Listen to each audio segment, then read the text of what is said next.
கெரியர்ல ஜெயிச்ச பாஸா, குடும்பம் தாங்குற சிஇஓவா அவ எல்லா இடத்துலயும் கெத்தா இருந்தாலும், அவளுக்கான வாழ்க்கை இப்பதான் தான் வேலையா காட்ட ஆரம்பிச்சது. இப்போ அவளுக்கான எதிரி வெளிய இல்ல, அவளுக்குள்ள. ஹெல்த் இஷ்யூஸ், ஹார்மோன் இம்பேலன்ஸ்னு அவளோட உடம்பு ஒரு பக்கம் வருத்தினாலும், ஸ்ட்ரெஸ்ஸு, மென்டல் ஹெல்த்னு அவளோட மனசு இன்னொரு பக்கம் போராடுச்சு. என்னால முடியும்னு சொன்ன அந்த ட்ரீமர் இப்போ முடியலன்னு முட்டிங்கால் போட்டு உட்கார்றா. ஆனா வாரியர்னா யார் தெரியுமா? கையில கத்தி வச்சிருக்கவங்க இல்ல. தன்னோட வலியவே வலியா மாத்துறவங்க தான்.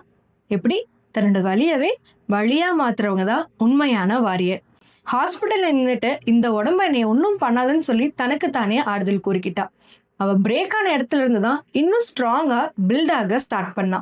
பல போராட்டங்களுக்கு அப்புறம் தான் புரிஞ்சது அவ நிஜமாவே யாருன்னு.